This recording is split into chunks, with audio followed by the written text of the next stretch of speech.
আসসালামু আলাইকুম ওরহমতুল্লাহি ওবরাকাতুহ। আলহামদুলিল্লাহ রাব্বিল আলামিন ওয়াসসালাতু ওয়াসসালামু আলা আশরাফিল আম্বিয়া ওয়াল মুরসালিন নবিয়িনা মুহাম্মদ ওয়া আলা আলিহি ওয়া আসহাবিহি আজমাইন, আম্মা বাদ। সুপ্রিয় দর্শক শ্রোতা ভাই বোন, কাছে এবং দূরে, দেশে এবং প্রবাসে যে যেখানে আছেন, আপনাদের সকলকে সাদর আমন্ত্রণ জানাচ্ছি আস-সুন্নাহ ফাউন্ডেশনের স্টুডিও থেকে সরাসরি সম্প্রচারিত প্রশ্নোত্তরমূলক অনুষ্ঠান শরঈ সমাধানের আজকের পর্বে। প্রিয় দর্শক, আজ আমরা শরঈ সমাধানের ২৯তম পর্ব আরম্ভ করেছি। আলহামদুলিল্লাহ, অন্যান্য দিনের মতো আজও আপনারা আপনাদের যে কোনো জীবন ঘনিষ্ঠ প্রশ্ন বাংলায় অত্যন্ত সংক্ষেপে লিখে এই পোস্টের মন্তব্যের ঘরে পোস্ট করুন। আমরা ইনশাআল্লাহ আপনাদের প্রশ্নের উত্তর দেওয়ার চেষ্টা করব, যদি আল্লাহ সুবহানাহু ওয়া তাআলা তৌফিক দেন। প্রিয় দর্শক, যেহেতু করোনা ভাইরাসের কারণে গোটা পৃথিবীর কোটি কোটি মানুষ আমরা অবসর সময় কাটাচ্ছি এবং কোয়ারেন্টাইনে, হোম কোয়ারেন্টাইনে বা আমরা গৃহে অবস্থান করছি, সেই প্রেক্ষাপটে আমরা আজ আপনাদের সম্মুখে লাইভে এসেছি। সাধারণত আমরা শুক্রবারে এসে থাকি, কিন্তু এ সপ্তাহে পরপর 2 দিন অর্থাৎ আজ এবং আগামীকাল ইনশাআল্লাহ আমরা লাইভে থাকব একই সময়, বাংলাদেশ সময় সন্ধ্যা 6:45 থেকে নিয়ে 7:45 পর্যন্ত। আজও থাকছি ইনশাআল্লাহ, আগামীকাল জুমাবার, শুক্রবার আগামীকালও আমরা আপনাদের প্রশ্নোত্তর দেওয়ার জন্য লাইভে থাকব। অতএব যে সমস্ত বন্ধুরা তাদের প্রশ্নোত্তর না পেয়ে অনেকটা ক্ষুব্ধ বা আপনারা মনে বেদনায় থাকেন, আপনারা ইনশাআল্লাহ আজ কোনোভাবে মিস হলে ইনশাআল্লাহ আগামীকালও প্রশ্ন করার সুযোগ থাকবে। সেই সাথে বলে রাখি, আমাদের পরিকল্পনা আছে ইনশাআল্লাহ বিদিনিল্লাহ আগামী সপ্তাহের কোনো একদিন, সেটা হতে পারে আগামী শনিবার অথবা অন্য কোনো দিন, শুধুমাত্র আমাদের শিশুদের জন্য আমরা একটা লাইভ প্রোগ্রাম করতে চাই। অর্থাৎ বাংলাদেশের অথবা বাঙালি যে কোনো শিশু পৃথিবীর যে প্রান্তে থাকুক না কেন, তিনি চাইলে আমাদের সাথে কানেক্টেড হতে পারবেন এবং ফোনে কল করার সুযোগ থাকবে। শিশুদের যে কোনো মনের জানার বিষয়, তাদের যে কোনো প্রশ্ন অথবা তাদের যে কোনো অভিব্যক্তি আমরা ইনশাআল্লাহ বিদিনিল্লাহ শুনবো এবং তাদের সাথে কথা বলবো। চেষ্টা করব তাদের কোনো জানার বিষয় থাকলে সেটা সমাধান দেওয়ার জন্য, এবং তাদের অভিব্যক্তি থাকলে সেটা আমরা শুনবো মনোযোগ সহকারে ইনশাআল্লাহ বিদিনিল্লাহ। হতে পারে সেটা আগামী শনিবারে অথবা অন্য কোনো দিন, আমরা যথাসময়ে ঘোষণা দিব। তবে অভিভাবকগণ, আপনাদের শিশুরা যারা এখন হোম কোয়ারেন্টাইনে আছে, অর্থাৎ স্কুল মাদ্রাসা সব বন্ধ থাকার কারণে ঘরবাড়িতে অবস্থান করছে, তাদেরকে এই প্রোগ্রামের সাথে আপনারা ইনভলভ করতে পারেন। তাদের সাথে আমরা সংযুক্ত হতে পারলে আমাদের কাছে ভালো লাগবে। তারা আমাদের পরবর্তী প্রজন্ম। ইনশাআল্লাহ শুধু শিশুদের জন্য একটা দিন আমরা লাইভে থাকবো, আল্লাহ যদি তৌফিক দান করেন। প্রিয় দর্শক, আর দীর্ঘায়িত না করে তাহলে চলে আসি। আপনাদের যে সমস্ত প্রশ্ন ইতিমধ্যে আমাদের কাছে চলে আসছে, এগুলোর উত্তর দিতে থাকি আমরা। সর্বপ্রথম যে প্রশ্নটি আমি দেখতে পাচ্ছি সেটা হলো, শেখ তানজিম হাসান আপনি জানতে চেয়েছেন, গতকাল করোনার জন্য কয়েকটি দেশে একযোগে সম্মিলিত মোনাজাত করা হয়, এতে ঘরে বসেই অনেকে অংশগ্রহণ করেন, এটা কি বিদআত নয়? এক্ষেত্রে তারা উদাহরণ দেন যে বৃষ্টির জন্য আল্লাহ সুবহানাহু ওয়া তাআলার কাছে সম্মিলিতভাবে চাওয়া গেলে মহামারীর জন্য কেন নয়? শেখ তানজিম হাসান, খুবই গুরুত্বপূর্ণ প্রশ্ন আপনি করেছেন। আসলে আমরা দেখতে পাচ্ছি গত কয়দিন থেকেই বিশ্বের বিভিন্ন জায়গা থেকে নির্দিষ্ট সময় করে একটি সময়ে আজান দেওয়ার কথা বলা হচ্ছে, যে একযোগে সবাই আজান দিবে। আবার কোনো কোনো জায়গায় দেখছি যে কোরআন খতমের একটা রেওয়াজ চালু হয়েছে, যে কয়েকজন মিলে ভাগ করে কোরআন খতম করা হবে। আবার সেই সাথে আমরা দেখি যে কোনো কোনো জায়গায়, কোনো কোনো অঞ্চলে বা পৃথিবীর অনেক দেশে একই সঙ্গে একটা নির্দিষ্ট সময় করে সবাই হাত তুলে আল্লাহ সুবহানাহু ওয়া তাআলার কাছে মোনাজাত করছেন, অথবা বিশেষ কিছু আমল, বিশেষ কিছু জিকির, তাসবিহ, দোয়া, এগুলো নির্দিষ্ট সময়ে সবাই একযোগে পৃথিবীর বিভিন্ন প্রান্ত থেকে পড়ছেন। উদ্দেশ্য করোনা থেকে মুক্তি লাভ করা, সন্দেহাতীতভাবে ভালো একটি উদ্দেশ্য নিয়ে আমলগুলো করা। কিন্তু প্রিয় দর্শক, এই আমলগুলো যারা করছেন, যে সমস্ত বন্ধুরা করছেন, তাদের কাছে আমরা বিনীতভাবে আরজ করতে চাই, ইসলামী শরিয়ায় আমাদেরকে সুস্পষ্টভাবে আমাদের করণীয় বর্জন নির্ধারণ করে দিয়েছে। কিছু আমল আছে যে আমলগুলো আমরা চাইলে করতে পারি, চাইলে নাও করতে পারি, নফল আমল বলা যেতে পারে। আল্লাহ সুবহানাহু ওয়া তাআলার কাছে এই করোনা ভাইরাস থেকে মুক্তি লাভের জন্য আমরা যার যার মতো করে যে কোনো সময় দোয়া করতেই পারি। কিন্তু এরকম মহামারীতে আজান দিতে হবে একযোগে, এমন কোনো নির্দেশনা কোরআন অথবা সুন্নাহ থেকে আমরা পাই না। মহামারী এটা প্রথমই নয়, এর আগেও সাহাবা ইকরামের যুগে একাধিকবার মহামারী হয়েছিল। সেই মহামারীতে সাহাবা ইকরাম রিদওয়ানুল্লাহি তাআলা আলাইহিম আজমাইন তারা কেউই এভাবে একযোগে আজানের যে এখন কথা বলা হচ্ছে, এরকম কোনো আজান তারা দিয়েছেন বলে আমাদের জানা নেই। অতএব ইবাদতের ক্ষেত্রে সাহাবাদের অনুসরণ করা, রাসূল করিম সাল্লাল্লাহু আলাইহি ওয়াসাল্লামের সুন্নাহর অনুসরণ করা, এটা আমাদের জন্য অপরিহার্য। মন গড়া কোনো পদ্ধতিতে আমরা ইবাদত করলে সেটা ইবাদত হিসেবে আল্লাহর কাছে গ্রহণযোগ্য হবে না। আর তাছাড়া আজান এটা বিধিবদ্ধ করা হয়েছে শুধুমাত্র সালাতের জন্য ডাকার খাতিরে। এর বাইরে জন্মের পরে আজানের কথা কোনো হাদিস থেকে পাওয়া যায়, কিন্তু আপদ বিপদ মুসিবত থেকে আপনার মুক্তি লাভের জন্য আজান দেওয়ার কোনো ফজিলতের কথা কোরআন হাদিসে কোথাও বলা হয়েছে বলে আমরা জানি না। আর কোরআনে কারিমে একযোগে তেলাওয়াতের বিষয়ে বলবো যে একযোগে কয়েকজন মিলে ভাগযোগ করে কোরআন তেলাওয়াত করলে কোরআন খতম বলছি আমরা। আসলে এভাবে কোরআন খতম হয় না। একজন তেলাওয়াত করে শেষ করলে এটা তার জন্য খতম হলো, কিন্তু একজন এক পারা আরেকজন আরেক পারা করে 30 জন 30 পারা পড়লো কথার কথা। তাহলে এক্ষেত্রে 30 জন 30টা পারা পড়লেন, কিন্তু খতম তো হলো না কারোর। আর দ্বিতীয়ত কথা হলো যে এই কোরআন কারীম খতম করে কোনো আপনার বিপদ মুসিবতে দোয়া করতে হবে এরকম কোনো নির্দেশনাও কোরআন হাদিসের কোনো জায়গা থেকে আমরা পাচ্ছি না। যদি না পাই তাহলে সেটাকে অপরিহার্য বা সিস্টেম বানিয়ে নেওয়াটা হলো সমস্যা। কেউ এমনি তেলাওয়াত করেছেন, খতম করেছেন, তারপর দোয়া করেছেন, ভিন্ন কথা। কিন্তু এটাকে সিস্টেম বানিয়ে নেওয়া, ঘোষণা দিয়ে করা, এটা পরিত্যাজ্য হবে, কারণ এটি বিদআতের দিকে নিয়ে যাচ্ছে আমাদেরকে। বিদায়গুলো থেকে আমাদের পরিহার করা উচিত এবং দূরে থাকা উচিত। নির্দিষ্ট কোনো দোয়া দুরুদ একই সময় একযোগে সারা পৃথিবীর মানুষ করতে হবে এরকম কোনো গুরুত্ব ইসলামী শরীয়তে নাই। আপনার দুনিয়ার কোনো কারোর কাছে কোনো দাবি আওয়া যদি একযোগে সবাই করে তার কোনো তাৎপর্য থাকতে পারে, কিন্তু আল্লাহ সুবহানাহু ওয়া তাআলার কাছে আমরা সবাই যদি চাই সেটা একই সময় চাইতে হবে এমন কোনো বাধ্যবাধকতা নাই। যার যার মতো করে যে সময় মতো করতে পারে এরকম সিস্টেম বানিয়ে নেওয়াটা আস্তে আস্তে আমাদেরকে বিদআতের দিকে নিয়ে যাচ্ছে। এটা মন গড়া আমল। আল্লাহ তাআলা আমাদেরকে বাঁচার তৌফিক দান করুন। এমডি অঙ্কন আপনি জানতে চেয়েছেন, স্ত্রীকে নিয়ে বাসায় নামাজ পড়লে একামত কি আমাকে দিতে হবে? জি হ্যাঁ, আপনাকে দিতে হবে, এবং যিনি ইমামতি করেন তিনি একামত দিতে পারবেন, কোনো অসুবিধা নেই। নাইম ইবনে মুস্তাফিজ জানতে চেয়েছেন, বাড়িতে বসে কি আমল করলে অল্প সময় বেশি সওয়াব পাওয়া যেতে পারে? ভাই নাইম, আমাদের একটা ভিডিও একটু আগেই, বোধহয় ঘন্টা 3 আগেই আপলোড হয়েছে আমাদের চ্যানেলে এবং পেজে। সেখানে আমরা বলেছি করোনাকালীন এই সময়ে আমাদের অবসর সময়গুলোকে সোনালী সময় আমরা পরিণত করতে পারি 10টি আমল করার মাধ্যমে। তার ভিতরে আমরা অনেকগুলো পরামর্শ দিয়েছি, আপনি সেটা ফলো করতে পারেন। আশা করি ইনশাআল্লাহ আপনার জন্য উপকারী হবে।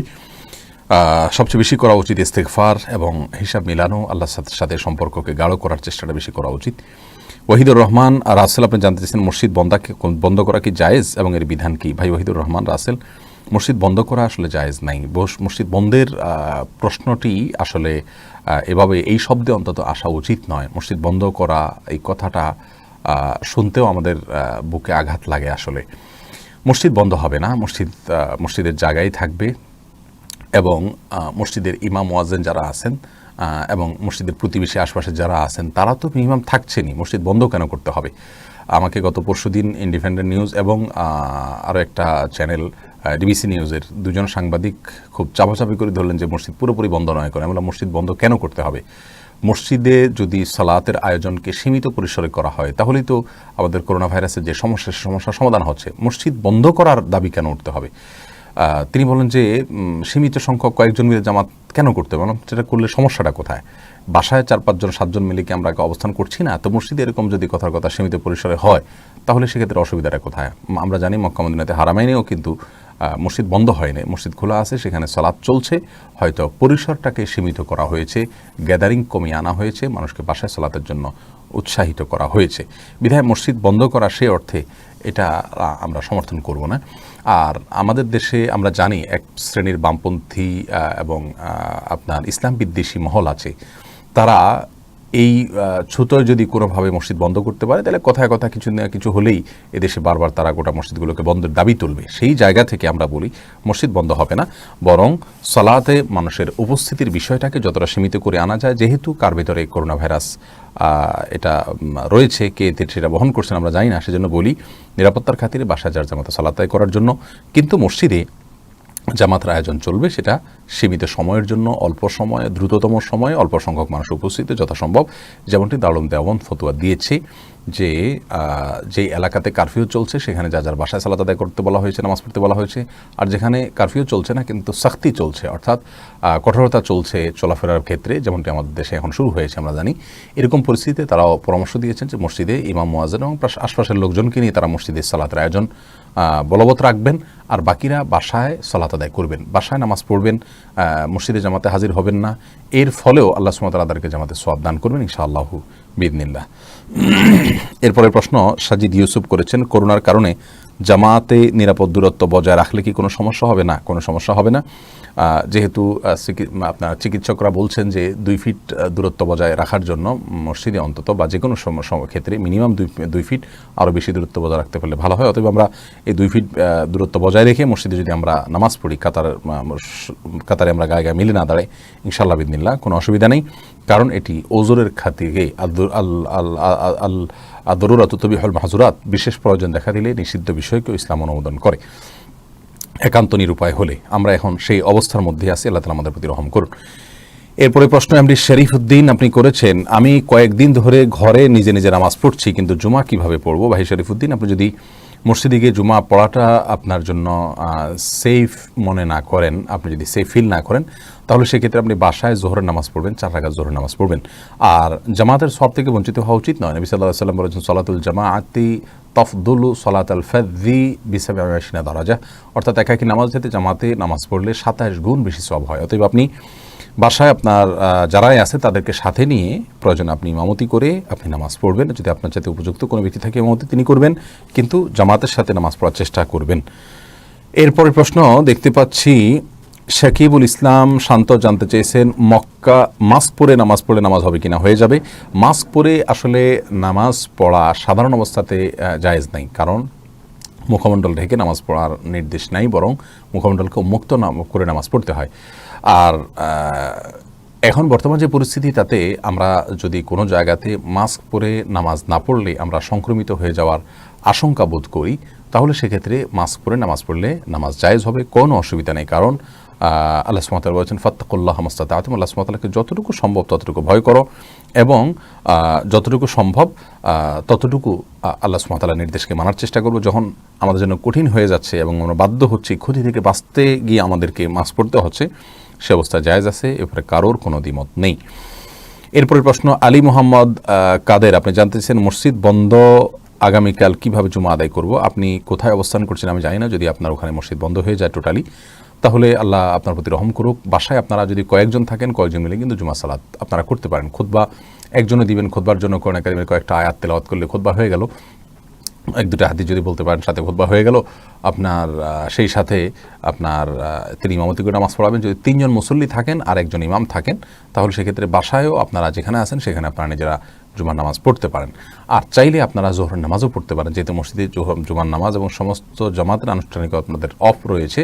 অতএব আপনারা বাসায় জোহরের নামাজ 4 রাকাত পড়ে নিলেই আপনাদের ওয়াক্তের যে ফরজ সেটা আদায় হয়ে যাবে ইনশাআল্লাহু বিইذনিল্লাহ। এরপরের প্রশ্ন করেছেন বোন ইশরাত জাহান মারিয়াম, মেয়েদেরকে নামাজের সময় পায়ের পাতা ঢাকতে হবে কি না, এটা নিয়ে মতবিরোধ রয়েছে। অনেক উলামায়ে কেরাম ঢাকতে হবে বলেন, এবং তার সপক্ষে বেশ কিছু দলিল তারা হাজির করেন। আলমারাতু আওরাতুন, পুরাই হলো আপনার ঢাকার বস্তু বা সতর করে বা ঢাকার মতো মেয়েদেরকে পুরোটাই ঢাকতে হয় এবং সতর করতে হয়।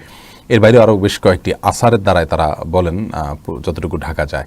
কিন্তু এর বিপরীতে অনেক উলামায়ে কেরাম বলেন যে না, পাও ঢাকা এটা বাধ্যতামূলক নয়, তবে যতটুকু সম্ভব টাকনো পর্যন্ত ঢাকতেই হবে, এরপর যতটুকু সম্ভব ঢেকে রাখতে পারলে ভালো হয়। সবচাইতে নিরাপদ হয় যে আমরা বড় জামা পরে যদি পায়ের পাতা ঢেকে রাখতে পারি, তাহলে ইখতিলাফের ঊর্ধ্বে উঠে যেতে পারি, ওইটা সবচেয়ে নিরাপদ। তাসনিয়া স্মৃতি আপনি জানতে চেয়েছেন, ইবাদতের মধ্যে স্বাদ পাওয়ার উপায় কি? বোন তাসনিয়া স্মৃতি, ইবাদতের মধ্যে স্বাদ পাওয়ার উপায় আপনি জানতে চেয়েছেন। ইবাদতের মধ্যে স্বাদ পাওয়ার উপায় হলো, প্রথম কথা হলো গুনাহ ছাড়া। আল্লাহর সাথে সম্পর্ক যদি কারো নষ্ট থাকে, কারোর যদি তাকওয়ার অভাব থাকে, কারোর যদি গুনার ভিতরে কেউ হাবুডুবু খান, তাহলে তিনি ইবাদতের স্বাদ পান না সাধারণত। আর দ্বিতীয়ত, হারাম ভক্ষণ করলে ইবাদতের স্বাদ উঠে যায়। আর তৃতীয়ত হলো আপনার আমরা ইবাদতের সময়, ইবাদতের আগে পরে আপনার মনোযোগ নষ্ট হওয়ার মতো কোনো কাজ যদি আমরা করি, তাহলে সেক্ষেত্রে আমাদের ইবাদতের স্বাদ নষ্ট হয়ে যায়। সেই সাথে ইবাদত যদি নামাজের মতো ইবাদত হয় কথার কথা, তাহলে সেক্ষেত্রে আমরা কি বলছি তার অর্থগুলা বোঝা এটা জরুরি। যদি আমরা না বুঝি, তাহলে সেক্ষেত্রে আমরা অনেক সময় স্বাদ পাই না। আল্লাহ তাআলা আমাদেরকে ইবাদতের সাধন করার তৌফিক দান করুন। এরপরে ইফতেখার আলম সাগর আপনি জানতে চেয়েছেন, বাবা মা ভাই বোন একসাথে নামাজ পড়ার নিয়ম আছে কি? হ্যাঁ, একসাথে নামাজ হতে পারে, তবে যারা মেয়েরা আছেন মা এবং বোন তারা পেছনে এক কাতারে দাঁড়াবেন, সে কাতারে কোনো পুরুষ দাঁড়াবেন না, পুরুষরা সামনের কাতারে দাঁড়াবেন, মেয়েরা পিছনের কাতারে দাঁড়াবেন। বাচ্চা থাকলে তারা মেয়েদের সাথে দাঁড়াতে পারে অথবা পৃথক কাতারেও দাঁড়াতে পারে, কিন্তু বাবা মা ভাই বোন একসাথে জামাত হতে পারে। মোহাম্মদ ওয়ালিউর মুকাররবিন আপনি জানতে চেয়েছেন, আমার গ্রামের অধিকাংশ মানুষ বিদআতে লিপ্ত, তাদেরকে কিভাবে বোঝাতে পারি? ভাই, একটা গ্রামের মানুষকে বোঝানো এটা খুব সহজ কোনো বিষয় নয় যে আমি আপনাকে একটা টিপস বললাম আর আপনি তাদেরকে শুধরায় ফেললেন। আসলে সর্বপ্রথম আপনার আচরণকে সুন্দর করতে হবে।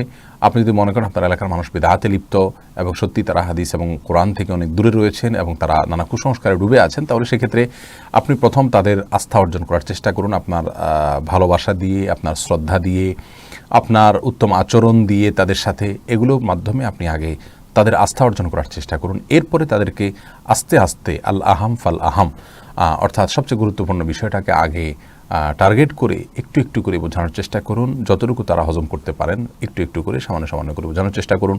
কোরআন এবং হাদিস এর আলোকে কথা বলার চেষ্টা করুন। আল্লাহ তাআলা আপনার জন্য বিষয়টাকে সহজ করে দিন।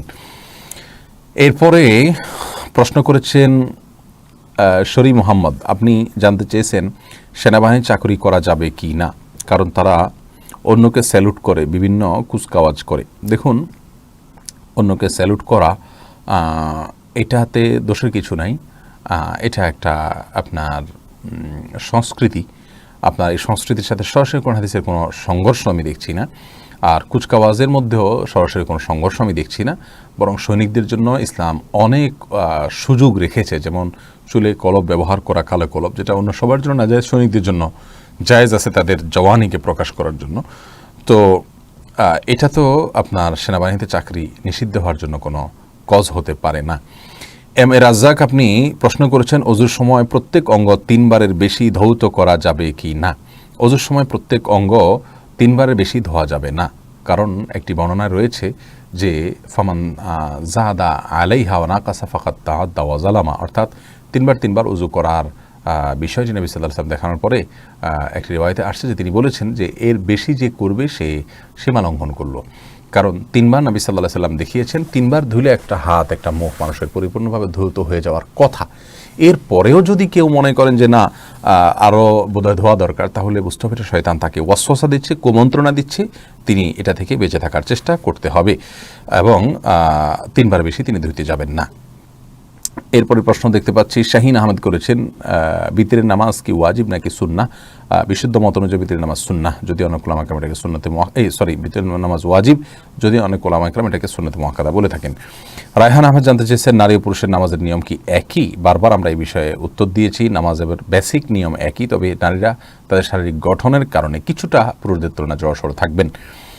আহমেদ আবদুল্লাহ জানতে চেয়েছেন, মসজিদে অনেককেই মাস্ক পরে, আচ্ছা নারী পুরুষের নামাজের ব্যাপারে আরও কথা বলা দরকার। অনেক ওলামা ইকরামের মতে, বিশেষ করে আপনার সৌদি আরবের এবং মিডল ইস্টের ওলামা ইকরামের অনেকের মতেই নারী পুরুষের নামাজের ভিতরে বেসিক কোনো পার্থক্য নেই, পদ্ধতিগত। আমাদের ওলামা ইকরাম অনেক দিক থেকে পার্থক্যের কথা বলেন, বুকে হাত বাঁধা, অন্যান্য ক্ষেত্রে এই মতের সপক্ষেও অনেকগুলো আসার রয়েছে। মূলত যদি কেউ পুরুষ নারী হয়ে পুরুষের মতোই হুবহু নামাজ পড়েন, তাহলে তার সালাত হয়ে যাবে। যদি তার সতরটা ঠিকমতো থাকে, তাহলে সেক্ষেত্রে তার সালাত হয়ে যাবে। এ ব্যাপারে পৃথিবীর কোনো আলেমের দ্বিমত নাই। আবার যদি কেউ আপনার আমাদের দেশে ওলামা ইকরাম যেভাবে বলেন সেই পদ্ধতিতে, অর্থাৎ নারীরা কিছুটা জড়সড় হয়ে এবং বিশেষ দুই একটা পার্থক্য যে আছে পুরুষদের সালাতের সাথে ওলামা ইকরামের বক্তব্য অনুযায়ী এবং তাদের ইস্তেহাদ অনুযায়ী, সেটার আলোকে যদি কেউ নামাজ পড়েন, তাহলে সৌদি আরব ওলামাদের মতেও 100% নামাজ হয়ে যাবে। নামাজ হবে না বিষয়টা এরকম না, এটা কিনে আমরা খুব সিরিয়াস হয়ে যাই, অথচ এতটা সিরিয়াস হওয়ার বিষয় নয়। বিষয়টা নিয়ে একাডেমিক আলোচনা হওয়া দরকার। ডক্টর খন্দকার আব্দুল্লাহ জাহাঙ্গীরের একটা আলোচনা বোধহয় অনলাইনে আছে, আপনারা শুনে নেবেন। আমরা ইনশাআল্লাহ অনেক দিন থেকে পরিকল্পনা করছি এই বিষয়ে কথা বলবো, কিন্তু সুযোগ হয়ে উঠছে না। আহমদ আবদুল্লাহ জানতে চাইছেন, মসজিদে অনেকেই মাস্ক পরে নামাজ আদায় করতেছে, এতে সিজদায় নাক তো সরাসরি মাটি স্পর্শ করছে না, এভাবে কি সিজদা হবে? হয়ে যাবে আহমদ আবদুল্লাহ, নাক সরাসরি করছে না, কিন্তু একটা কাপড় আছে শুধুমাত্র, এর বেশি তো কিছু না। আপনার কাপড় বা এই জাতীয় কিছু রয়েছে, যার কারণে এটা মানে সেজদার আপনার ফ্লোর স্পর্শ করা বা মাটি স্পর্শ করাই বলা হবে। আমরা তো ফ্লোরে যখন সেজদা করি তখন দেখা যায় একটা জায়নামাজ থাকে, কার্পেট থাকে, অথবা তার উপরে কাপড় থাকে, তো ডাইরেক্ট মাটিতে বা ডাইরেক্ট ফ্লোরে তো আমরা সেজদা করিও না। অতএব যদি নাকের উপরে আলাদা একটা আবরণ থাকে এতে কোনো অসুবিধা নেই, শুধুমাত্র বিপদ বিশেষ মুহূর্তের জন্য। এখানে মূল সমস্যাটা হলো মুখমণ্ডল ঢাকা রেখে সালাত পড়া যায় না বা নিষিদ্ধ, মাকরুহ। তবে এই অবস্থাতে অর্থাৎ করোনা ভাইরাস থেকে বাঁচার জন্য বা বিপদ থেকে বাঁচার জন্য যদি কেউ এরকম মাস্ক পরে সালাত আদায় করেন তাহলে কোনো অসুবিধা নেই, সালাত হয়ে যাবে ইনশাআল্লাহ বিদিনিল্লাহ। মোহাম্মদ শাহজামাল জানতে চেয়েছেন, প্রাণী সম্বলিত কোনো পোশাক যদি অন্য একটি পোশাকের নিচে পরি তা থেকে গুনাহ বা নামাজের কোনো ক্ষতি হবে? না ভাই, যদি আপনি অন্য পোশাকের নিচে পড়েন, অর্থাৎ আপনার যে পোশাকটি আপনি পরছেন এই পোশাকটির নিচে আলাদা একটা অন্য একটা পোশাকের নিচে পড়ছেন এবং এর ফলে আপনার ওইটা ঢাকা পড়ে গেছে, এরকম যদি হয় কোনো অসুবিধা নেই, ইনশাআল্লাহ বিদিনিল্লাহ সালাত হয়ে যাবে। সোহাগ মুস্তফা, অর্থাৎ না দেখা গেলে আপনার আর কোনো অসুবিধা নেই, গুনাহ হবে না। সোহাগ মুস্তফা জানতেছেন, মাসিকের সময় অল্প আরবি লেখা বেশি বাংলা লেখা হাদিসের বই পড়া যাবে কিনা? যাবে, হাদিসের বই পড়া যাবে, হাদিসের বই পড়তে নিষেধ করা হয়নি কোরআন হাদিসের কোথাও।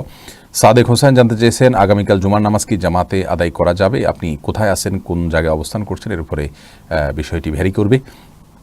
আপনি যদি বাংলাদেশে থেকে থাকেন, আমাদের দেশে ইতিমধ্যে কড়াকড়ি শুরু হয়েছে এবং এই কড়াকড়ির ফলে আপনার এলাকাতে যদি জুমার নামাজের আয়োজন না হয় তাহলে আপনি বাসায় জোহর নামাজ পড়বেন, আর যদি আয়োজন হয় তাহলে যত লিমিটেড সময়ের জন্য সম্ভব তত লিমিটেড সময়ের জন্য যাবেন এবং যতটা আপনি সেফটির সাথে যেতে পারেন ততটা সেফটির সাথে যাবেন।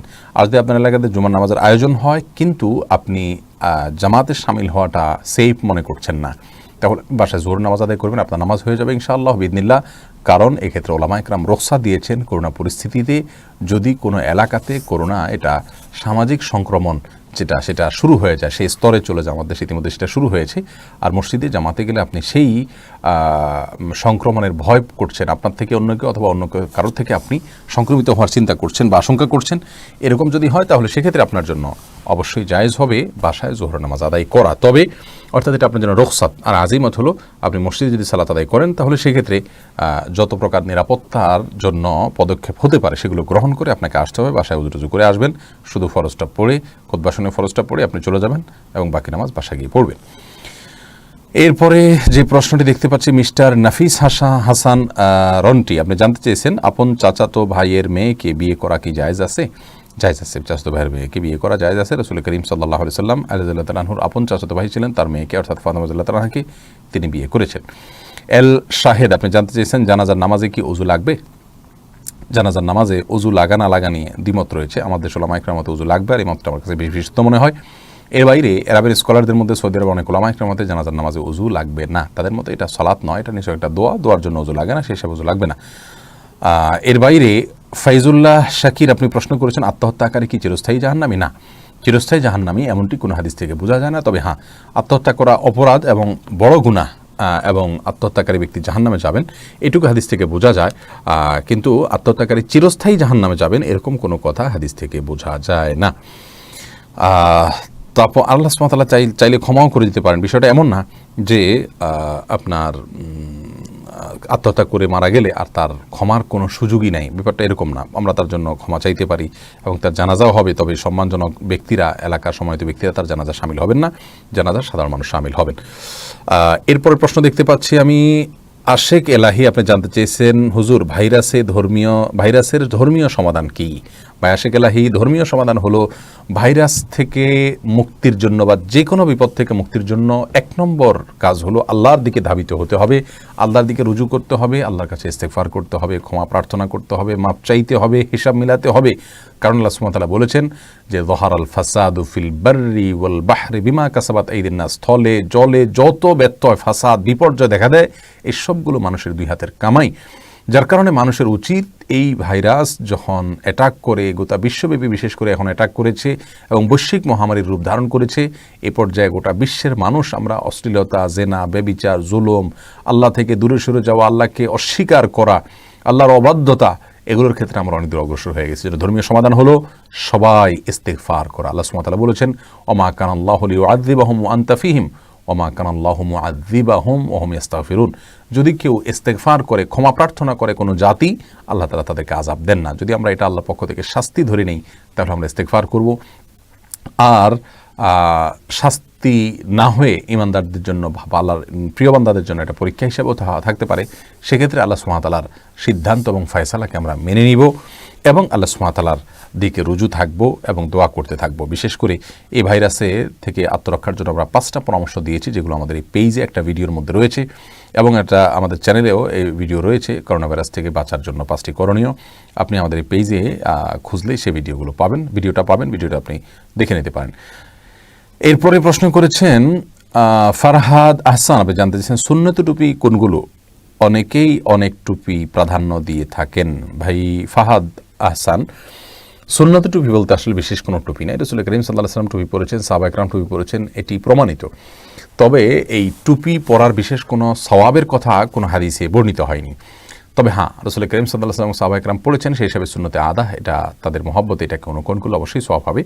কিন্তু টুপির বিশেষ কোনো ধরন, বিশেষ কোনো আপনার প্রকৃতি কোন হাদিস থেকে আমরা তার কোনো বিবরণ পাই না, যার কারণে যে কোনোভাবে মাথা আর ঢাকলেই ঢাকার মতো টুপি যদি কেউ পরেন, সে তাতেই ইনশাআল্লাহ বিদিনিল্লাহ টুপি পরার যে রাসূল আকরাম সাল্লাল্লাহু আলাইহি সাল্লামের সুন্নতে আদাহ বা রাসূল করিম সাল্লাল্লাহু আলাইহি সাল্লামের সাথে তার অনুকরণে যদি টুপি পরার যে বিষয়টি, সেটা আদায় হয়ে যাবে, সুন্নাহটা আদায় হয়ে যাবে ইনশাআল্লাহ বিদিনিল্লাহ। যে কোনো টুপি পরলেই হবে, বিশেষ কোনো টুপি পরার কোনো শর্ত নয়। নাইম ইসলাম জানতে চেয়েছেন হায়েজ অবস্থা মহিলারা কোরআন তেলাওয়াত করতে পারবে কি না মুসহাফ না ছুঁয়ে? তেলাওয়াত করা নিয়ে আমরা এর আগে বারবার বলেছি, একাধিক মত রয়েছে। জমহুর ওলামাদের মতে করা যাবে না, আবার এরা শেখ বিন বাজ রহমাল্লাহ, ইবনে উসাইমিন রহমাল্লাহ সহ অনেক ওলামাদের মতে করা যাবে। যারা বলেন যাবে, তারা বলেন যে বিশুদ্ধ কোনো হাদিস থেকে স্পষ্ট করে হায়েজ অবস্থায় কোরআন তেলাওয়াত নিষিদ্ধের কথা পাওয়া যায় না। আর যারা বলেন যে যাবে না, তারা বলেন যে জুনুবী ব্যক্তি বা যার পরে গোসল ফরজ হয়, তার কোরআন তেলাওয়াত করা নিষিদ্ধের কথাটি রয়েছে। আর মাসিক অবস্থায়ও তো গোসল ফরজ হয়, অতএব বাই ডিফল্ট তার উপরে সে নিষেধাজ্ঞা চলে আসে। তো দুটি মতপার্থক্যপূর্ণ বিষয় এবং ইস্তেহাদি বিষয়। আমরা পরামর্শ দিব যে যারা হিফজের ছাত্রী নন, তারা কোরআন তেলাওয়াত না করে কোরআন তেলাওয়াত শুনুন, এই টাইমটাতে এটা হবে সবচেয়ে নিরাপদ। এরপরে এমডি জাকির আহমেদ জানতে চেয়েছেন মোবাইলে গেম খেলা কি জায়েজ আছে? ভাই জাকির আহমদ অথবা জাবির আহমদ, যাই হোক, মোবাইলে গেম খেলা একজন মুসলমানের জন্য সময়ের অপচয়। এই গেম এটা মানুষের শরীরের কোনো কসরত হয় না এর ফলে, এবং এই গেম থেকে পার্থিব তেমন কোনো উপকার আসে না, বরং এটা অনেক ক্ষেত্রেই একটা এডিকশনের পর্যায়ে, নেশার পর্যায়ে চলে যায়। মানুষ দেখা যায় নামাজের সময় পর্যন্ত বসে বসে মোবাইলে গেমে তিনি লিপ্ত। তো এরকম একটা পরিস্থিতিতে মানুষ চলে যায়। যদি এরকম পরিস্থিতি নাও যায়, তারপরেও রাসূল করিম সাল্লাল্লাহু আলাইহি ওয়াসাল্লাম বলেছেন, মিন হুসনি ইসলামিল মারই তারকু মা লা ইয়ানিহি, একজন মানুষের ইসলাম সৌন্দর্যমণ্ডিত হয় যখন সে অযথা অনর্থক কাজ থেকে বেঁচে থাকে। বিশেষ করে এখন যে অবসর সময়টা যাচ্ছে আমাদের অনেকেরই, এই সময়টাতে আমরা এই মোবাইলে গেম খেলে অন্তত নিজেদের সময়গুলোকে আমরা কোনো অবস্থাতে নষ্ট করা উচিত হবে না। মুমিনের প্রতিটি মুহূর্ত মূল্যবান। আল্লাহ সুবহানাহু ওয়া তাআলা বলেছেন, ক্বাদ আফলাহাল মুমিনুনা আল্লাযীনা হুম ফি সালাতিহিম খাশিউন ওয়াল্লাযীনা হুম আনিল লাগবি মুরিদুন, অর্থাৎ ইমানদারদের মধ্যে তারাই সফলকাম হবেন যাদের বিশেষ কিছু গুণ থাকবে। তার ভিতরে একটি হলো যারা অনর্থক কাজ, অর্থহীন কাজ থেকে বেঁচে থাকবেন। মোবাইলে গেম খেলা এটা অর্থহীন কাজ, এতে দুনিয়ার কোনো কল্যাণ বয়ে আনে না এবং আখিরাতের কোনো কল্যাণও বয়ে আনে না। গেম বা আপনার খেলাধুলা এটা যদি শারীরিক কসরতের উপকারিতা দেয় তাহলে সেটা হতে পারে, কিন্তু এই খেলাতে কোনো উপকারিতা, দুনিয়াবী উপকারিতা নেই। আমরা যদি বলি বিনোদন হয়, তো বিনোদন তো অনেক অসুস্থ বিনোদনও হয়, অনেক আপনার অনর্থক কাজ, অনেক গুনাহের কাজের মাধ্যমে বিনোদন হয়। তো বিনোদন হলেই সেটা কোনো আপনার মানে ভ্যালিড উপকারিতা বা আপনার দুনিয়াবী উপকারিতা সেখানে রয়েছে, এটা বলার সুযোগ নেই।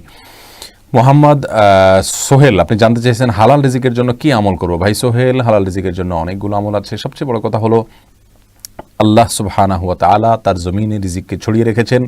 প্রচণ্ড রকমের পরিশ্রম করবেন এবং কোনো কাজকে ছোট মনে না করে আপনি যে কোনো কাজ আপনার জন্য উপযোগী কাজ শুরু করবেন এবং সিরিয়াসনেসের সাথে কাজ করবেন। আমাদের অনেক ভাইরা আছেন দিনের পথে অগ্রসর হওয়ার পর তারা দুনিয়ার প্রতি এক ধরনের ঘৃণা চলে আসে, যেটা মানে জুহদ ফিদ দুনিয়া বলা যেতে পারে, ভালো বলা যেতে পারে, কিন্তু এটা এমন একটা পর্যায়ে চলে যায় অনেক সময় সেই আপনার জুহদটার ফলে দুনিয়ার কাজের প্রতি তিনি সিরিয়াস থাকেন না, যার ফলে কিন্তু তার উপার্জনে কোনো বরকত হয় না। তখন তিনি এবার ব্লেম করতে থাকেন যে আমার উপার্জনে বরকত হচ্ছে না, তখন তিনি আমল খুঁজতে থাকেন না। এই জন্য আমি বলবো সিরিয়াসনেসের সাথে আপনি আপনার কর্ম আপনি আপনার উপার্জন, আপনার জীবিকা আহরণের জন্য চেষ্টা যেটা, সেটা আপনাকে চালাতে হবে। আল্লাহ তাআলা সেই তৌফিক আপনাকে দান করুন। সেই সাথে আপনার কিছু আমল আপনি করবেন, যেমন আত্মীয়তার বন্ধন রক্ষা করা, বিশেষভাবে রক্ত সম্পর্ক আত্মীয়দের সাথে খুব ভালো সম্পর্ক রাখার চেষ্টা করা।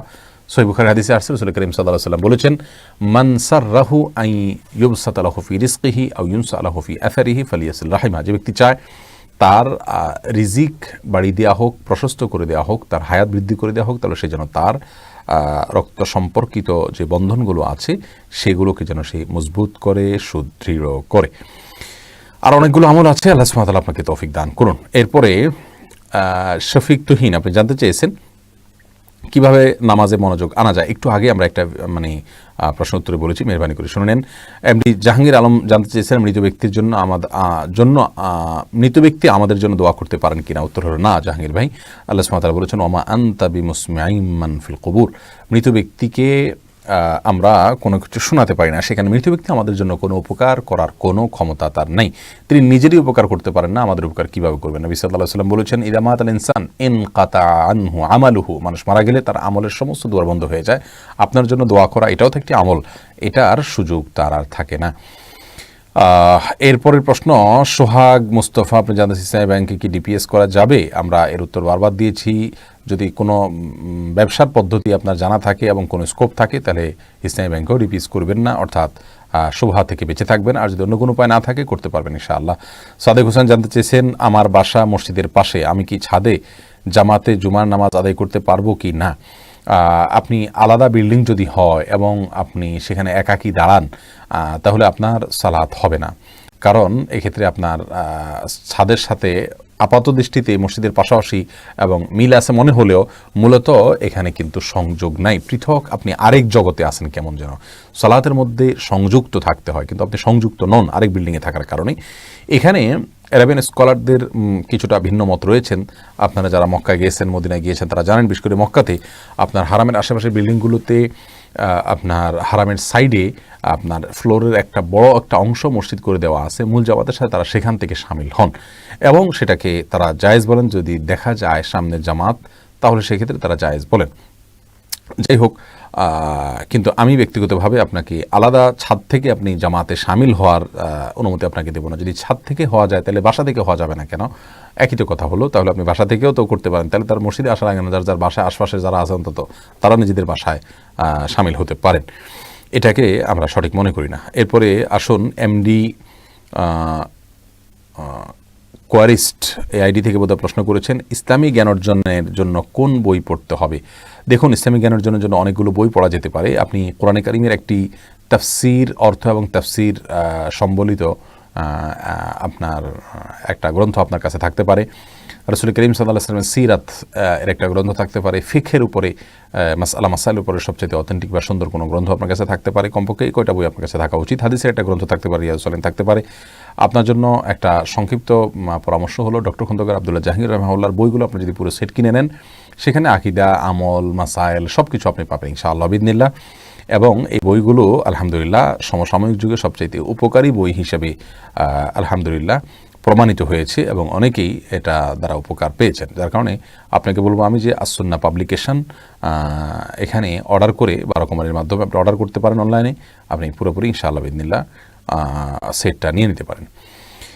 এরপরের যে প্রশ্নটা আমি পাচ্ছি সেটা হলো, মোহাম্মদ সুমন খান জানতে চেয়েছেন, জীবন বীমা কি জায়েজ আছে। ভাই সুমন খান, জীবনের বীমা আসলে এই কনসেপ্টটাই ইসলামের সাথে যায় না। যদিও বিমার শুরু হয়েছিল যে কনসেপ্ট নিয়ে, যে এক ধরনের সহযোগিতা করা, বিপদগ্রস্ত হলে সবাই মিলে তাকে সহযোগিতা করা, আসলে বিমার মধ্যে সেই সহযোগিতার চাইতে সুদের যে দিকটা রয়েছে সেটা অনেক বেশি প্রবল এবং আরও বেশ কিছু দিক রয়েছে যেগুলো ইসলামী শরিয়া অনুযায়ী আপনার জায়েজ না। যেমন আপনি বিমা করলেন, আপনি মাঝপথে মারা গেলেন, আপনাকে বিমা করে আপনি যত বছরের জন্য বিমা করেছেন তত বছরে যত টাকা আপনি পেতেন, মাঝপথে মারা গেলেন পুরো টাকাটা আপনি পাচ্ছেন। এই যে পুরো টাকাটা পাচ্ছেন কিসের ভিত্তিতে পাচ্ছেন? আপনার তো কোনো ব্যবসার চুক্তি নাই, আপনার কোনো লাভ দিচ্ছে না। তাহলে আপনি যে টাকা দিলেন তার বিপরীতে আপনাকে অতিরিক্ত টাকা দেওয়া হচ্ছে। এর বাইরেও আরও অনেকগুলো বিষয় আছে যেগুলোর বিবেচনা করে পৃথিবীর প্রায় সকল ওলামায়ে প্রচলিত বিমার যে কনসেপ্ট রয়েছে এটাকে জায়েজ বলেন না। যদিও ইসলামী বিমা বলতে আপনার অনেকগুলো বিমা কোম্পানি চালু আছে আমাদের দেশে এবং অন্যান্য দেশে, সেগুলোও কোনোটাই ত্রুটিমুক্ত নয়। আল্লাহু আলাম। এরপরে মোহাম্মদ ওয়ালিউল মোকাররবিন আপনি আরও আগে একটা প্রশ্ন করেছেন, আবারও দেখছি আপনার প্রশ্ন, কসমের কাফারার জন্য কি টানা 3 দিন রোজা রাখতে হবে নাকি 3টি রোজা রাখলেই হবে, টানা রাখতে হবে কোনো কথা নাই। আপনি সাইদুর রহমান জানতে চাইছেন 1 রাকাত নামাজ কাজা পড়ে নিলেও 80 হোক বা জাহান্নামে জ্বলতে হবে, এটা কি সহিহ হাদিস? 1 রাকাত নামাজ কাজা, আপনার প্রশ্নটাই আমি বুঝে আসে নাই। জুলফিকার রহমান জানতেছেন করোনা রোগে মৃত ব্যক্তির জানাজা ছাড়া দাফন হলে কি হবে? জানাজা ছাড়া কেন দাফন হবে? জানাজা ছাড়া দাফন করলে গুনাহ হবে। মুসলমানদের জন্য ফরজে কেফায়া হলো কোন ব্যক্তি মারা গেলে, কোনো মুসলিম মারা গেলে তার জানাজার ব্যবস্থা করা। যদি সমাজের কেউই তার জানাজা না দেয় তাহলে সবাই গুনাহগার হবেন। অন্তত যারা তার কবর দিচ্ছেন তারা তো তার জানাজা পড়তে পারেন, অন্তত 2-3 জন তো পড়তে পারেন। অতএব অথবা দূরত্বে থেকে তো তার জানাজা পড়া যেতে পারে। এমনকি যদি আল্লাহ না করুন জানাজা ছাড়া দাফন হয়েও যায় তাহলে তার কবরের কাছে গিয়ে দাফন করার পর তার জানাজা পড়া যেতে পারে। এবং সেটাও যদি কোনো স্কোপ না থাকে, কথার কথা বিদেশে আছেন, তার সেখানে দাফন হয়ে গেছে, কেউ জানাজা পড়ার মতো ছিল না, কবরের কাছে যাওয়ার মতো কোনো লোক নাই, তাহলে দূরদেশ থেকে তার গায়েবানা জানাজা পড়া যেতে পারে, কিন্তু জানাজা ছাড়া কোনো মুসলমানকে বিদায় দেওয়া জায়েজ নেই। এরপরে এমডি নুরুজ্জামান মিজান জানতে চেয়েছেন সারা বাংলাদেশে করোনা উপলক্ষে আজ রাত 10টায় আজান দেওয়া হবে, এটা নিয়ে কিছু বলুন। আমরা এটা নিয়ে একেবারে শুরুতে যে প্রশ্ন উত্তর রয়েছে সেখানে বলেছি, আপনি মেহরবানি করে শুনে নেবেন। জাহিদুল হামিদ ফাইসাল আপনি জানতে চেয়েছেন হাফহাতা গেঞ্জি পরে কি নামাজ পড়লে মাকরু হবে? ভাই জাহিদুল হামিদ, আপনি যে প্রশ্ন করেছেন তার উত্তর হলো হাফহাতা গেঞ্জি পরে নামাজ পড়লে বেসিক্যালি নামাজ মাকরু হবে না, যদি আপনি সেটাকে সম্ভ্রান্ত পোশাক হিসাবে মনে করেন এবং শেষ পোশাক পরেই আপনি গুরুত্বপূর্ণ জায়গাগুলোতে যান। সাধারণত হাফহাতা পোশাক পরে বা শার্ট পরে, গেঞ্জি পরে আমরা খুব ভালো, বিশেষ করে গেঞ্জি পরে আমরা খুব ভালো কোথাও যাই না সচরাচর। আর আল্লাহ সুবহানাহু ওয়া তাআলা বলেছেন ইয়া আইয়ুহাল্লাযীনা আমানু খুযু যিনাতাকুম ইনদা কুল্লি মাসজিদ, হে ঈমানদাররা তোমরা প্রত্যেক নামাজের সময় সুন্দর পোশাক পরিধান করো। এই যে সৌন্দর্য গ্রহণ করো অর্থাৎ পোশাক পরিধান করো, আর এখানে সৌন্দর্য শব্দ বলে আল্লাহ সুবহানাহু ওয়া তাআলা আসলে ভালো পোশাক যেন আমরা পরি, অর্থাৎ আমাদের যতটুকু সাধ্য আছে তার মধ্যে ভালো পোশাক যেন পরি সেই চেষ্টা করা উচিত। আমরা আল্লাহ সুবহানাহু ওয়া তাআলার সামনে যখন দাঁড়াচ্ছি তখন আমাদের এমন পোশাক পরা উচিত যে পোশাকটা আল্লাহ সুবহানাহু ওয়া তাআলার প্রতি আমাদের যে শ্রদ্ধা রয়েছে, আল্লাহ সুবহানাহু ওয়া তাআলার প্রতি আমাদের যে ঈমান রয়েছে সেটা যেন প্রকাশ পায়। এবং নর্মাল কোনো পোশাক আশাক যেগুলো পরে আমরা কোথাও যাই না সেটা পরে নামাজ পড়া উচিত নয়। হাফাতা গেঞ্জি যদি পরেন তাহলে সেক্ষেত্রে এটা পরে আপনি কি সম্মানজনক কোথাও যান, যদি না যেয়ে থাকেন আপনার জন্য এটা মাকরু হবে, কিন্তু নামাজ হয়ে যাবে।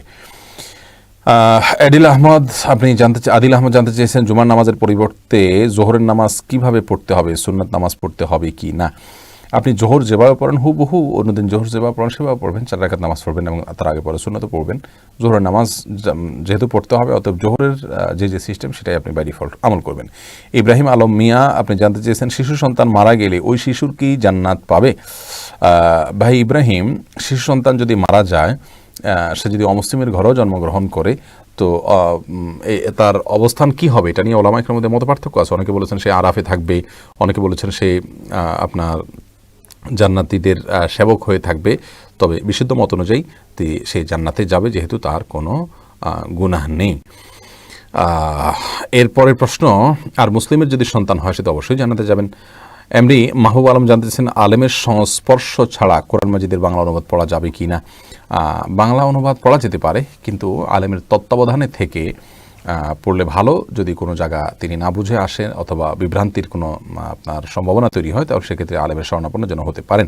সোহাগ হোসেন জানতেছেন ঘরে নামাজ পড়লে কি আজান দিতে হবে? আজান দেওয়া লাগবে না, তবে একামত দিতে হবে। ফাতেমা আলী, তবে যদি আশপাশের ঘর থেকে বা পাশের বাসা থেকে কেউ আসবেন এরকম সম্ভাবনা থাকে সেক্ষেত্রে আজান দিবেন, কিন্তু বর্তমান যে পরিস্থিতি এখানে যার তার বাসায় অবস্থান করার নির্দেশনা দেওয়া হয়েছে, আর সেই খাতিরে আপনার আজান দেওয়ার প্রশ্ন ওঠে না, আমরা একামত দিয়ে শুধু জামাত করে নিব।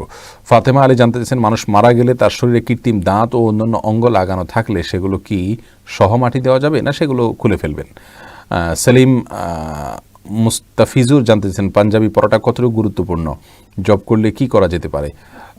পাঞ্জাবি পরা খুব বেশি একটা গুরুত্বপূর্ণ বিষয় নয়। ইসলামী শরীয়ত বিশেষ কোনো ফরম্যাটের পোশাকের জন্য আমাদেরকে নির্দেশ করে না। পোশাকের ক্ষেত্রে আপনারা ডক্টর খন্দকার আব্দুল্লাহ জাহাঙ্গীর রহমাহুল্লাহর ইসলামী পোশাক দেহ পোশাক ও অঙ্গসজ্জা এই ধরনের একটা বই আছে। এই বইটা আপনারা যদি কিনে নেন ইনশাআল্লাহ বিদিনিল্লাহ সেখানে দেখবেন বিস্তারিতভাবে আপনার রয়েছে আলোচনা। অর্থাৎ আমাদের পোশাকের ক্ষেত্রে ইসলাম কি কোড দিয়েছে, কি নিয়ম নীতি দিয়েছে, সেগুলো আমরা ফলো করলে ইনশাআল্লাহ বিদিনিল্লাহ পোশাকের সুন্নাহ আদায় হয়ে যাবে। বিশেষ কোনো পোশাক পাঞ্জাবি আপনার পাকিস্তানের পাঞ্জাবি একরকম, ইন্ডিয়ান পাঞ্জাবি একরকম, আরাবিয়ান পাঞ্জাবি আরেক রকম, আর আরাবিয়ান যে বর্তমান পাঞ্জাবি আছে এটাই রাসূল আকরাম সাল্লাল্লাহু আলাইহি ওয়াসাল্লামের যুগ ছিল, সেটিও মোটেও প্রমাণিত নয়। এসব কারণে আপনার পাঞ্জাবিটা ইসলামী বা সুন্নতি পোশাক এমনটি নয়। এরপরে প্রশ্ন মোহাম্মদ আশরাফুল খানের, আপনি প্রশ্ন করেছেন হুজুর টয়লেটে বসে নেকামল করার মতন অনুপ্রেরণা পাওয়া গেলে এর লক্ষণ কি? মনে মনে যদি অনুপ্রেরণা হয় এটা তো খারাপ কিছু না। টয়লেটের মধ্যে ভালো কথার চিন্তা আসতেই পারে মনের ভিতরে, এটা কোনো খারাপ লক্ষণ না আপনি যেটা হয়তো মনে করছেন। মুফতি মুয়াবিয়া আল হাবিবি জানতে চেয়েছেন, অনেকে বলছে চীনেরা নিজেরাই করোনা ভাইরাস ছড়িয়েছে, এই বিষয়ে কিছু বললে উপকৃত হব। মুফতি সাহেব আল্লাহ তাআলা আপনার প্রতি রহম করুন ও হাফিজাকুমুল্লাহ। যে সমস্ত বন্ধুরা বলছেন চীন নিজেই এটা তৈরি করেছেন, তাদের কাছে অথেন্টিক কোনো সোর্স আছে বলে আমি জানি না। তারা দুইটা বইয়ের বরাত দেন, এই বইগুলোর হার্ড কপি তাদের সংগ্রহে রয়েছে এমনটিও না, এগুলো অনলাইন থেকে তারা কুড়িয়ে পেয়েছেন। তো এই ধরনের আপনার একটা বিশেষ পৃষ্ঠা অথবা একটা বইয়ের বিশেষ কোনো অংশ পরিবর্তন করে গুজব ছড়ানো যায়। আল্লাহ সুবহানাহু ওয়া তাআলা বলেছেন, ইযা জাআকুম ফাসিকুন ফাতাবায়ানু, হে ঈমানদাররা ফাসিকুম বিনাবাইন ফাতাবায়ানু, কোনো ফাসিক যদি কোনো সংবাদ বলে তোমাদেরকে সেটা যাচাই করো।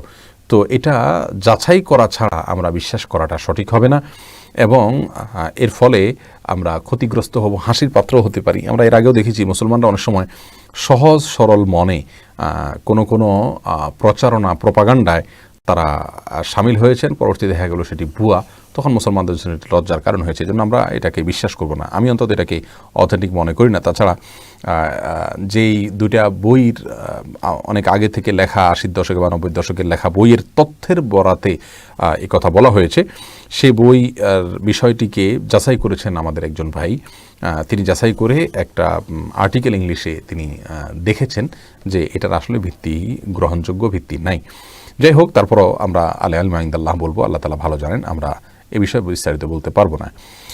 এরপরে প্রশ্ন দেখতে পাচ্ছি মোহাম্মদ ইয়াহিয়া, আপনি প্রশ্ন করেছেন সালাতে তাশাহুদে আঙ্গুল নাড়ানো যাবে কিনা। আঙ্গুল নাড়ানোর কথা অনেক ওলামা বলে থাকেন, আমি নাড়ানোর বিষয়টাকে খুব বেশি বিশুদ্ধ মনে করি না। আমি মনে করি যে আঙ্গুল দিয়ে ইশারা করবেন, কারণ হাদিসের ভাষ্য, বেশিরভাগ হাদিসের ভাষ্য হলো তাশাহুদের সময় আঙ্গুল দিয়ে ইশারা করার কথা বলা হয়েছে। আর আমরা মুখে যে সাক্ষ্য দিচ্ছি তাশাহুদের মাধ্যমে আল্লাহর একত্ববাদের সাক্ষ্য দিচ্ছি, রাসূল করিম সাল্লাল্লাহু আলাইহি ওয়াসাল্লামের রিসালাতের সাক্ষ্য দিচ্ছি, মুখের সাক্ষ্যর সাথে আমাদের আঙ্গুল উঠিয়ে এটাকে শাহাদাত আঙ্গুল বলা হয়, সাক্ষী দেওয়ার জন্য আঙ্গুল উঠাতে বলা হয়েছে। তো আমরা নাড়াইতে থাকলে এটা তো সাক্ষী দেওয়া হলো না। যে হাদিসে বলা হয়েছে মুসনাদ আহমদের যে আঙ্গুল নাড়ানো শয়তানের জন্য লোহার আঘাতের মতো বা তার চাইতেও কঠিন, এর মাধ্যমে সারাক্ষণ নাড়াতে বলা হচ্ছে, ব্যাপারটি তা না। আমরা উঠালাম আবার যে নামাচ্ছি, এই যে নাড়ানো, এই নাড়ানোটাকেই নবী সাল্লাল্লাহু আলাইহি ওয়াসাল্লাম হয়তো মিন করেছেন, এমনটি হতে পারে, এবং এটা সম্ভাবনা খুব বেশি প্রবল, যেহেতু ইউশিরু হাদিসের ভাষ্যে রয়েছে। অতএব নাড়ানোর চাইতে উঠানো এবং আপনার নামানো শেষে এটা আপনার বেশি অথেন্টিক, সারাক্ষণ নাড়াতে থাকার চাইতে। এরপরে কুমিল্লার পোলাপান এআইডি থেকে আপনি প্রশ্ন করেছেন 20 কিলোমিটার দূরত্বে বাবার বাড়িতে গেলে কি নারীরা মুসাফির হিসাবে নামাজ পড়বেন? না, 20 কিলোমিটার এটাকে সফর বলা যায় না, সেখানে গেলে তারা সফরের নামাজ পড়বেন না, পরিপূর্ণ নামাজ পড়বেন। এমডি ইরফান বিন জামান জানতে চেয়েছেন রোজার কাফারা কোন কোন ক্ষেত্রে দিতে হয়। রোজার একটা তো হলো কাজা, আর একটা হলো কাফারা। কাজা হলো আপনি রোজা রেখেছেন, ভেঙে ফেলেছেন, সফরে ছিলেন অথবা অসুস্থ ছিলেন, তাহলে একটার জন্য একটা রোজা কাজা করলেন, এটা হলো কাজা। কাফারা হলো আপনি রোজা ভেঙেছেন ইচ্ছাকৃতভাবে, এবং ইচ্ছাকৃত আপনি রোজা ভাঙেন, সেটা পানাহার করে ভাঙেন, স্ত্রী সবাস করে ভাঙেন, যেভাবেই ভাঙেন না কেন, তার জন্য কাজার পাশাপাশি 60টা রোজা কাফারা হিসাবে আপনাকে রাখতে হবে। মোট 100টা রাখতে হবে, আর সে 60টা আবার 1 টাকা রাখতে হবে, মাঝখানে কোনো গ্যাপ তৈরি হতে পারবে না। গ্যাপ হলে আবার শুরু থেকে করতে হবে।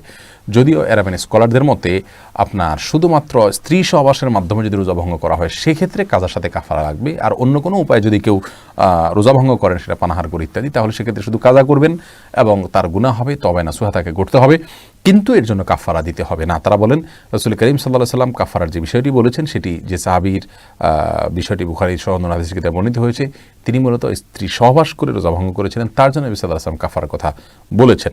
আমাদের উলামায়ে কেরাম এটাকে ব্যাপকভাবে সব জায়গার জন্যই ব্যাপকভাবে সব জায়গার জন্যই তারা এই বিধানটাকে প্রযোজ্য মনে করেন। যে কোনো ক্ষেত্রেই আপনার যে কোনোভাবে রোজা ভঙ্গ করলেই ইচ্ছাকৃতভাবে বিনা ওজরে, সেক্ষেত্রে তার জন্য কাজা এবং কাফারা প্রযোজ্য হয়ে পড়েন। এমডি রায়হান জানতে চেয়েছেন, অ্যানিমেশন কার্টুন আর মূর্তি কি এক? অ্যানিমেশন কার্টুন এগুলো তো সফট মূর্তি, আপনি নিশ্চয়ই হার্ড মূর্তি, হার্ড কপি যেগুলো, সেগুলোর কথা বলছেন।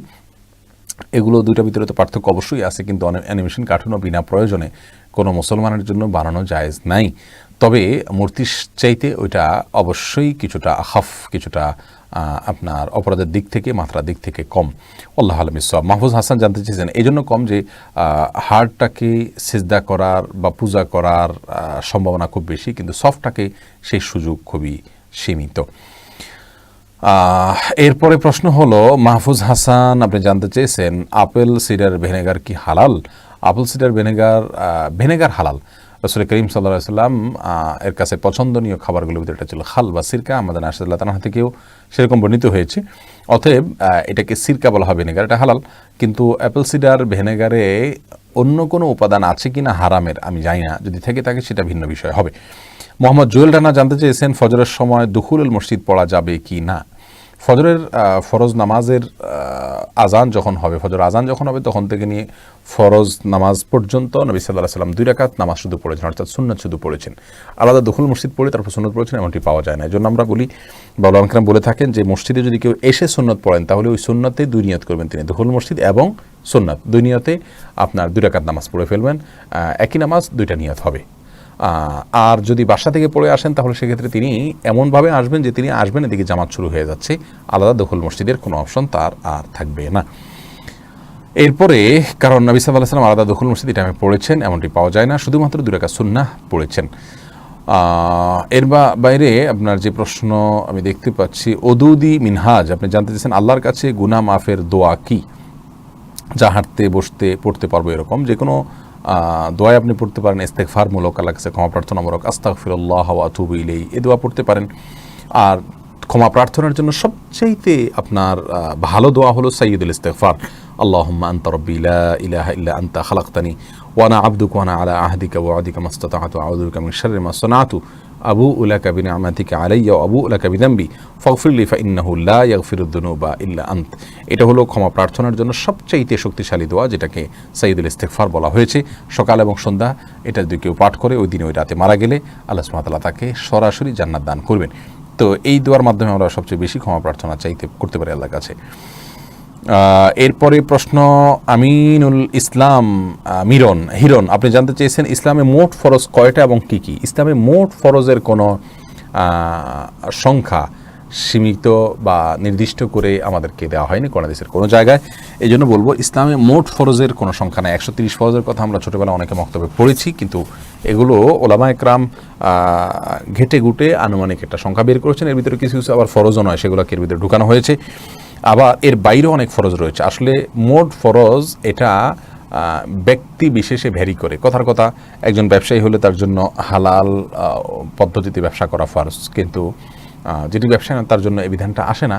একজন কথার কথা সন্তান, তাহলে তার জন্য বাবা মা যদি বেঁচে থাকেন, তাহলে তাদের প্রতি সদ্ব্যবহার করা তার জন্য ফরজ, কিন্তু যার বাবা মা নাই, বেঁচে নাই, তাহলে সেক্ষেত্রে তার জন্য বিধানটা আসবে না। এই জন্য ফরজকে আমরা নির্দিষ্ট কোনো সংখ্যায় সীমিত করার কোনো সুযোগ নাই। কোরআন এবং সুন্নাহ যেটা পড়তে আমাদেরকে করতে বাধ্য করেছে এবং সেটা অকাট্য দলিল দ্বারা প্রমাণিত হয়েছে, সেটাকে ফরজ বলা হয়। এই সংজ্ঞার আলোকে ফরজের সংখ্যা অনেক হতে পারে। এরপরে প্রশ্ন করেছেন তাহসিন আপনি জানতেছেন, অজু অবস্থায় বাচ্চার মলমূত্র পরিষ্কার করলে কি অজু ভেঙে যাবে? না বোন, অজু ভাঙবে না।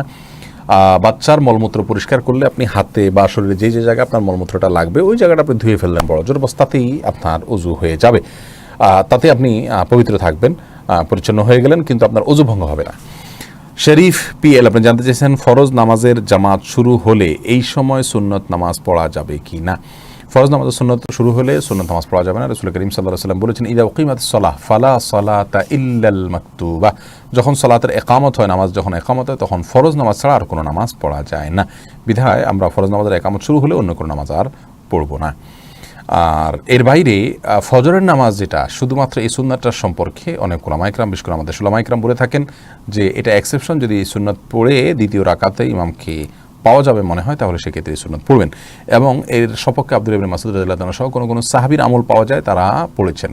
তো সেক্ষেত্রেও মসজিদের ভেতরে পড়া উচিত নয়, যার ফলে মানুষ চলাচলে অসুবিধা হয়, কাতার পূর্ণ করতে অনেক সময় ব্যাঘাত সৃষ্টি করে। বারান্দা, দোতলা বা অন্য কোনো জায়গায় পড়লে সেটা হতে পারে। এরপরে প্রশ্ন করেছেন এমডি সাইদুর রহমান, জনৈক বক্তা বলেছেন জাহান্নামে গেলে আর বের হওয়া যাবে না।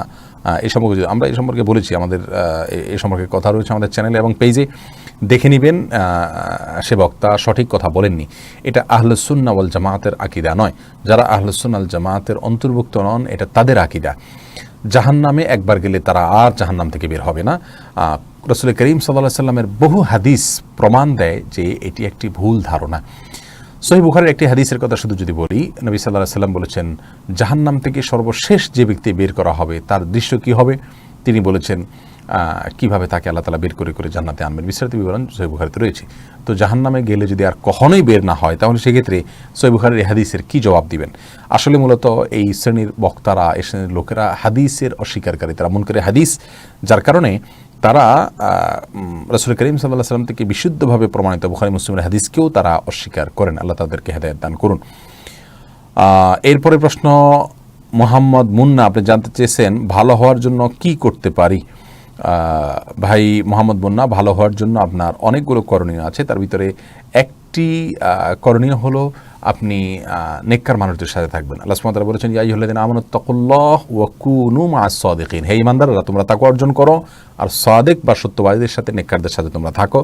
যে যত বেশি নেককার, যে যত বেশি ভালো মানুষ, তার সাথে আপনি যত বেশি সান্নিধ্য তার নেবেন, আপনি তত বেশি ভালো হওয়ার সম্ভাবনা আপনার ভিতরে বেশি থাকবে।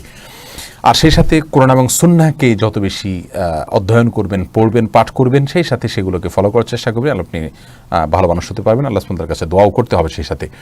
এমডি সাইদুর রহমান, আপনার প্রশ্ন উত্তর দিলাম। এরপরে রইস চৌধুরী, আপনি জানতেছেন বিজয় দিবস, স্বাধীনতা দিবস ধরনের দিবস পালন, শিখানোর বানে হাজির হওয়া, এসবের শরঈ বিধান কি।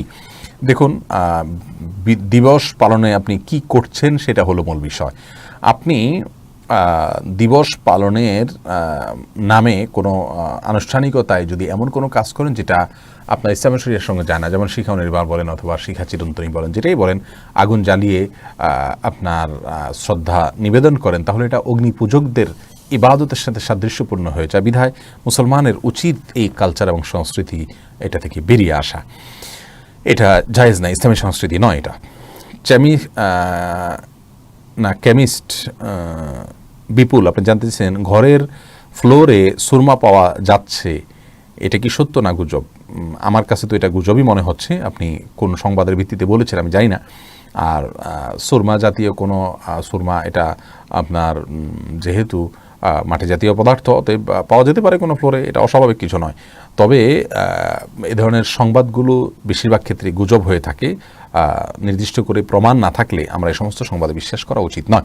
নাজমুল ইসলাম আর যে আপনি জানতে চেয়েছেন হিন্দু ভাইদের জন্য দোয়া করা যাবে কি না। হেদায়েতের দোয়া করা যাবে, আল্লাহ তাআলা তাদেরকে সঠিক পথের দিশা দান করে দেওয়া অবশ্যই করা যাবে। এমডি জাবির আহমেদ, আপনার একটা প্রশ্ন উত্তর দিয়েছি, আরেকটি প্রশ্ন আপনি করেছেন নাফাত অবস্থায় তওবা করলে কি তওবা কবুল হবে। হবে ইনশাআল্লাহ বিদিনিল্লাহ। আফজালুজ্জামান সাজু, আপনি জানতেছেন শালি কি দুলাভাইয়ের দূর থেকে কি সালাম করতে পারবে নাকি বা সামনে বের হতে পারবেন কিনা। না, শালি দুলাভাই এটা হলো আপনার এমন একটা সম্পর্ক যে সম্পর্কটাকে বলা যেতে পারে সাপের সাথে আপনার নেউলের যে সম্পর্ক, এরকম সম্পর্কের মতো, অর্থাৎ এরকম হওয়া উচিত।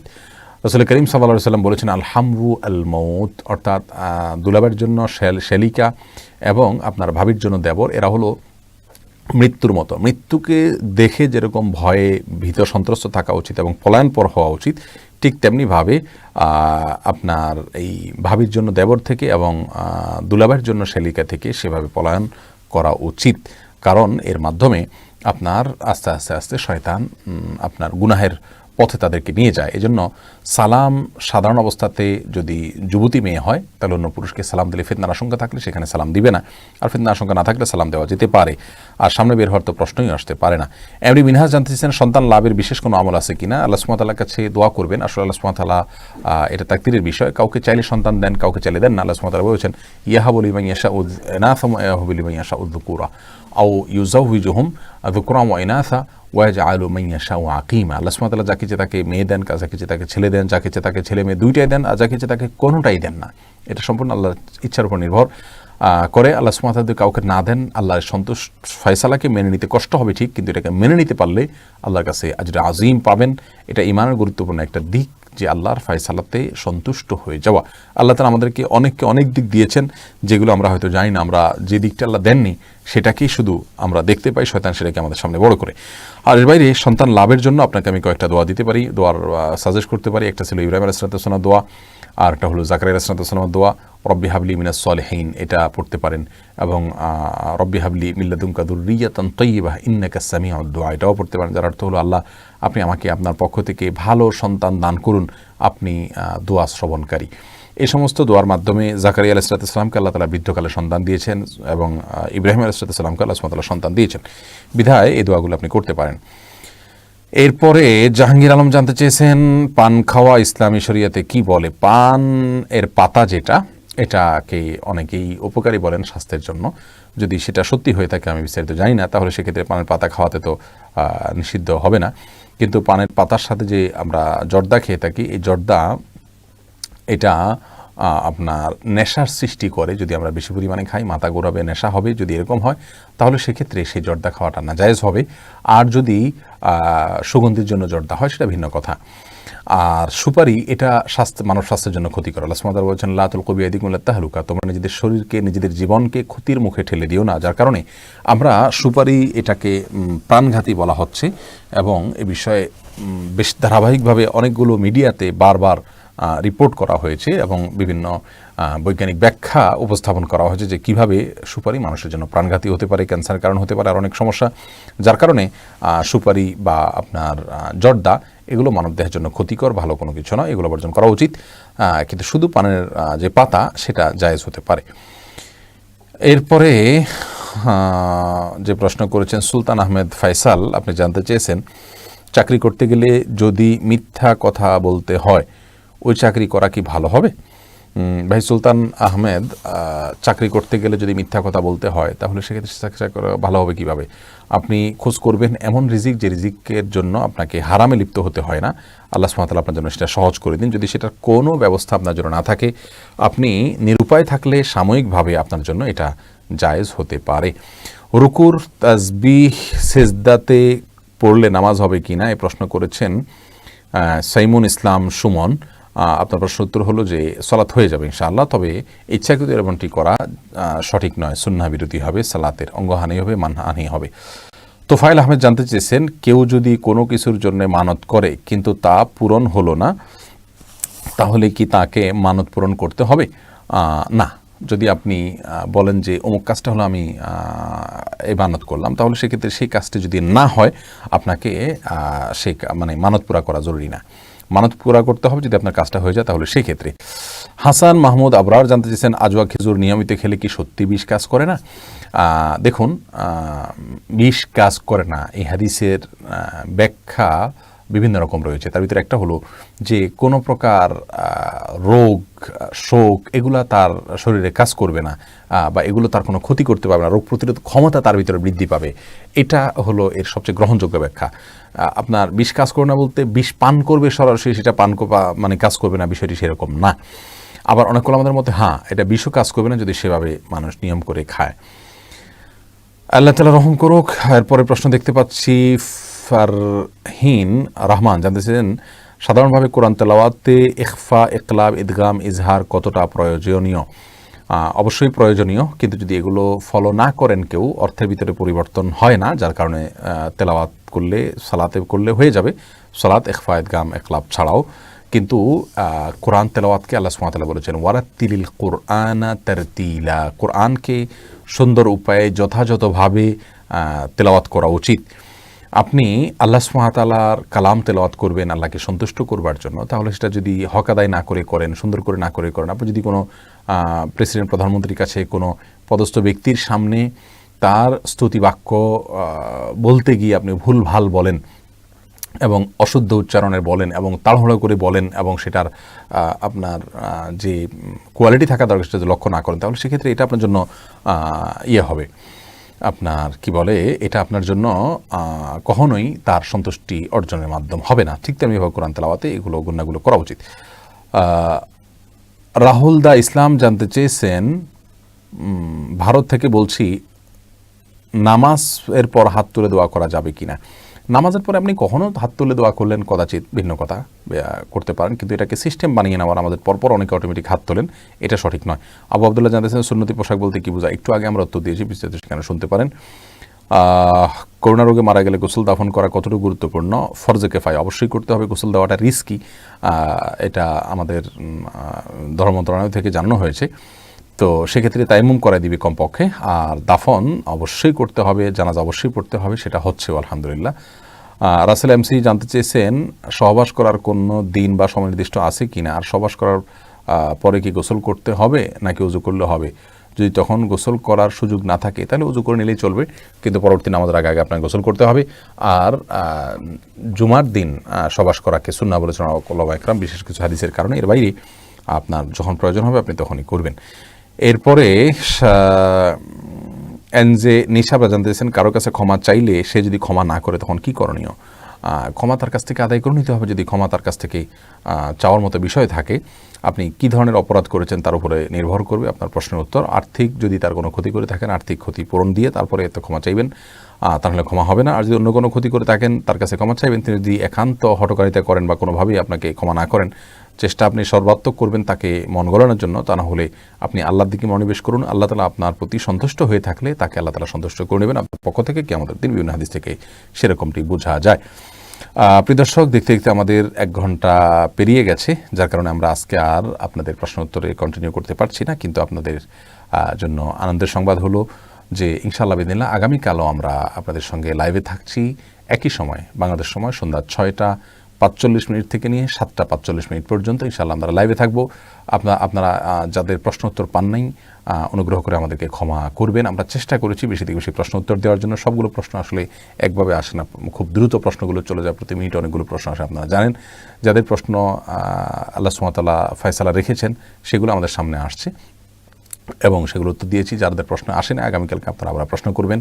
আল্লাহ তাআলা আপনাদের সবাইকে রহম করুন এবং সহজ করুন। আমরা চেষ্টা করব আপনাদের প্রশ্নগুলোর রিপ্লাই দেওয়ার জন্য। যদি আমাদের কোনো আগে এর কোনো উত্তর দেওয়া থাকে সেটা লিঙ্কে আপনাদেরকে দেওয়া হবে ইনশাআল্লাহ বিদিনিল্লাহ।